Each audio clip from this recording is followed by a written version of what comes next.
कल्पनाओं से परे।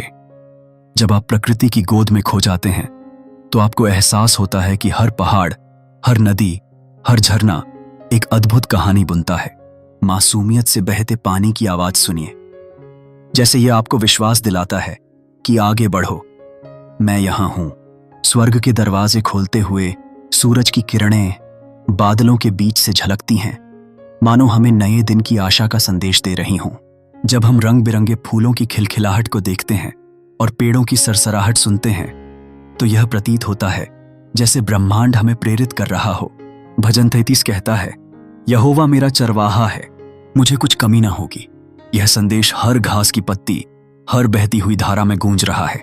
बादलों के बीच से आती है नर्म धूप और ठंडी बर्फीली हवा हमारे मन में बलिदान और धैर्य का संचार करती है।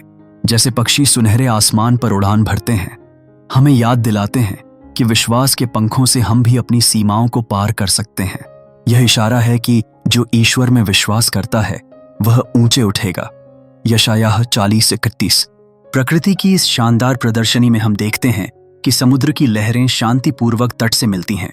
यह दृश्य यह दर्शाता है कि जीवन की कठिनाइयों के बीच भी ईश्वर का प्रेम हमें सुरक्षित रखता है। रोमियो 8:28 के अनुसार हम जानते हैं कि जो लोग ईश्वर से प्रेम करते हैं उनके लिए सारी चीजें मिलकर भलाई को काम करती हैं। जैसे जैसे रात होती है, चांद की रोशनी और तारे आसमान में चमकते हैं, यह हमें यह एहसास कराते हैं कि अंधकार में भी प्रकाश है। सभी खूबसूरत परिवेश में यह संदेश क्यों न हो कि प्रभु का प्रेम कभी समाप्त नहीं होता। समापन में हम एक प्यारे संदेश के साथ ईश्वर के अनंत प्रेम को महसूस करते हैं जो सभी चीजों पर छाया डालता है। जैसे जैसे हम धीरे धीरे सब कुछ छोड़ते हैं, हमें यह विश्वास दिलाने की आवश्यकता है कि वह हमारे साथ है।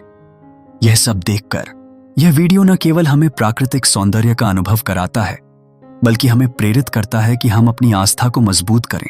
यह संदेश हर एक दृश्य में छिपा हुआ है कि ईश्वर ने हमें ऐसे समय में बनाया है जब हमें उसकी सबसे अधिक आवश्यकता थी। जब प्रकृति खुद हमें सिखाती है तब हमें केवल सुनना और विश्वास करना है।